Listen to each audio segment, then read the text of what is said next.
Welcome back, everyone, to The Deep Dive. So today we're taking a deep dive into C.S. Lewis's The Abolition of Man, and we're doing this because of your recent interest in, quickly grasping complex stuff and those aha moments. This is like those big ideas that kind of just click. Exactly. So we're going to really unpack Lewis's arguments, get to those core ideas about education and objective values, all pulling from his actual lectures. Which is really cool because, those lectures, they turned into this, pretty influential book. The Abolition of Man. Yeah. And just so everyone's on the same page, we're working with the 1947 edition from Macmillan, the one that came out of those Riddell Memorial Lectures at the University of Durham. So the 15th series. Right, the 15th series. All right, so Lewis, he starts off by looking at this, it seems like a really small point in an English textbook. This textbook, it's called Green Book by Gaius and Titius. Right, Gaius and Titius, and they have this example, this story about Coleridge at a waterfall. And it's like, a classic tourist scene, right? Yeah, one tourist looks at the waterfall and goes, wow, sublime. And another one's just like, oh, it's pretty. So, on the surface, just different opinions, right? What's the big deal that Lewis finds here? Well, that's exactly what Gaius and Titius, they start analyzing. Okay. And here's where it gets really interesting. From Lewis's perspective, they say, look, that first tourist, that feeling of sublimity, that's purely subjective. They're basically saying it's not a real quality of the waterfall. It's just like a feeling the tourist is having. You got it. Their argument is the waterfall, it just is. Okay. It exists. The feeling is only in the observer. Seems kind of minor, but I know Lewis sees this as this huge red flag. Huge. Yeah, exactly. What's he getting at? So he says that by dismissing that feeling, that sense of the sublime as just, subjective, Gaius and Titius are actually chipping away at this whole idea of objective values, objective judgment. If we can't even agree that something is sublime, right, what can we agree on? Exactly. Lewis's point is, if sublimity is just a feeling we have, then when we say, this is sublime, we're not actually talking about the thing itself anymore. We're just talking about our feelings. Exactly. It becomes a statement about our own internal state, our emotions, not about the object, the waterfall in this case. And that's where he brings in that really clear example, right? I have sublime feelings versus this is sublime. Right. Can you break down what's so important about that distinction? So when we traditionally say this is sublime, we mean that sublimity is actually a quality of the object itself. Okay. It's something out there in the world that's causing that feeling in us. Okay.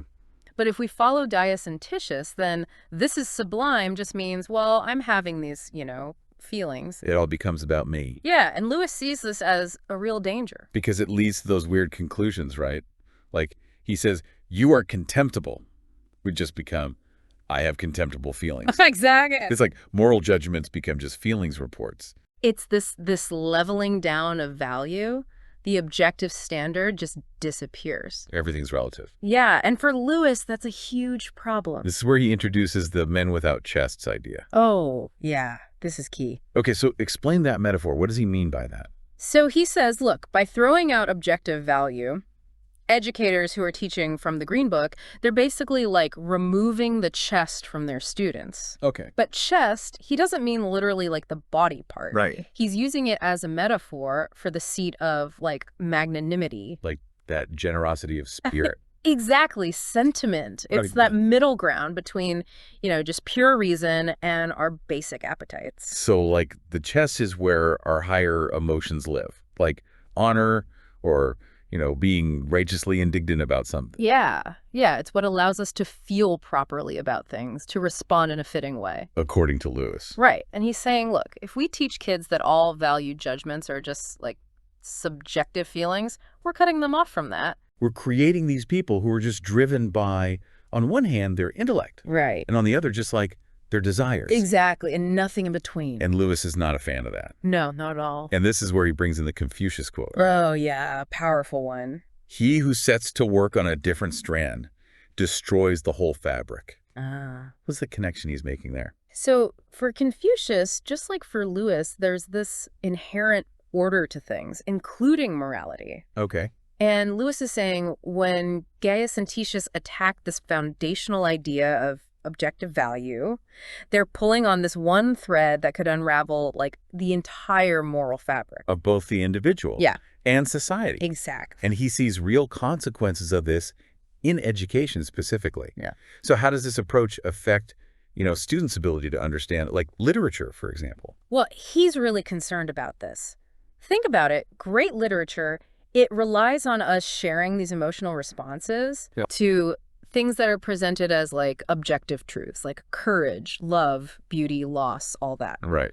But if you teach students that all emotional responses are just, well, that's just your personal opinion, then they can't really engage with those deeper meanings. Yeah, miss the point. They miss the point. They become, almost like emotionally illiterate. He gives some really good examples of this, like comparing an advertisement for a cruise with passages from Wordsworth. Yeah, a really stark contrast. What's he trying to show with that? So the cruise ad, it's appealing directly to your desires, right? Comfort, pleasure. Yeah. But Wordsworth, he's evoking these deeper emotions in response to nature. Okay.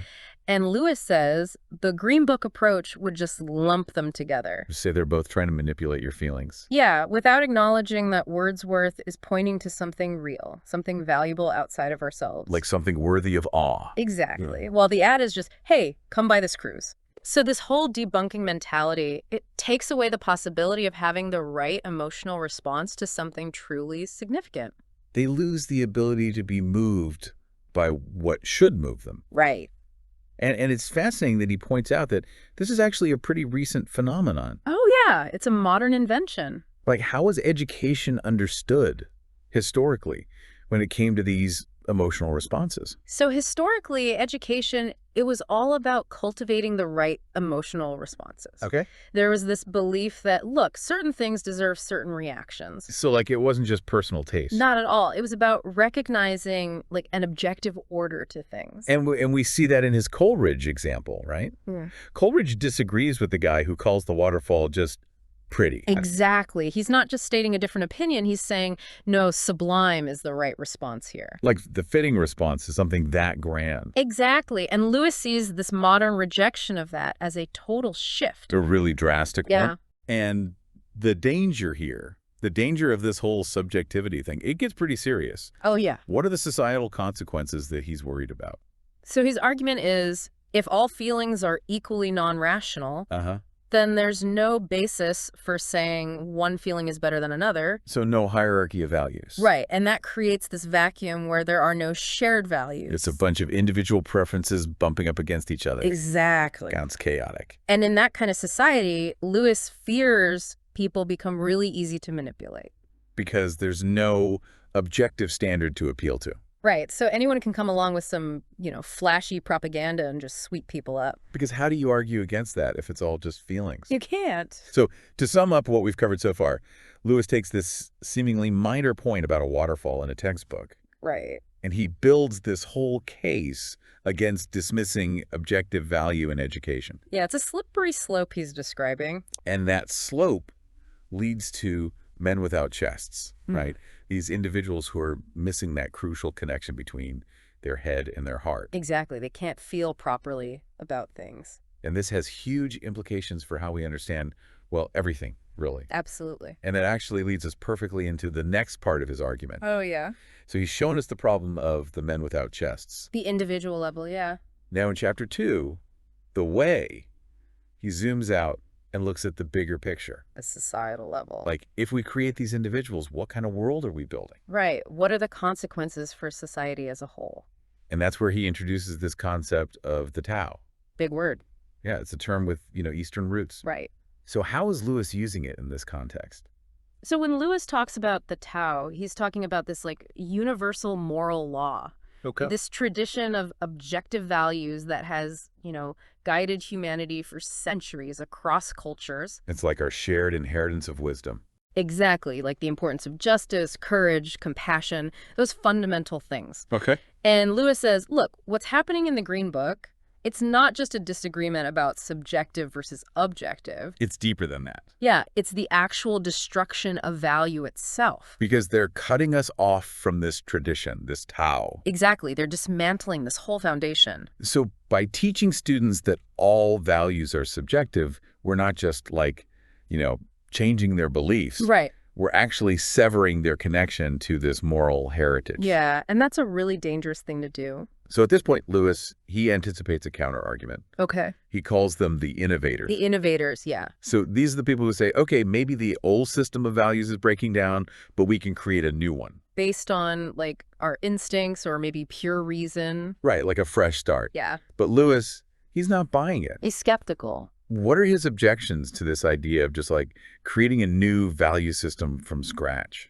Well, one of his main points is that even when we appeal to something like instinct, we're still making value judgments. Okay. We're still choosing which instincts are the good ones, the ones worth following. Right, because not all instincts are created equal. Exactly. And Lewis says that choice, it can't happen in a vacuum. You need some kind of starting point, some prior notion of what's good.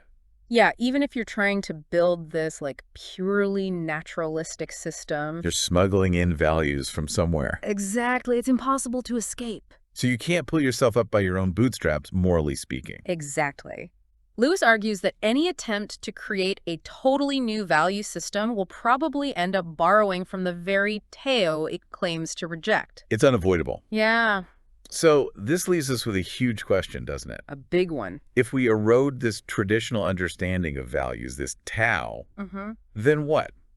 What's left to build on? Right. Where do we go from there? How do we live meaningful lives? How do we build a just society? Those are the questions Lewis is forcing us to grapple with. And that's the power of the abolition of man. It's a real challenge to our thinking. Yeah, it forces us to think deeply about the nature of value itself. And its role in every aspect of our life. In education, in society, in our personal choices. And we're just scratching the surface here. Oh, there's so much more to explore. So much more to unpack in Lewis's arguments. We'll dive even deeper next time. Absolutely. This is just the beginning of our deep dive into the abolition of man. We'll pick up where we left off. And continue this journey together. Thanks for joining us. Thanks, everyone. We'll see you next time.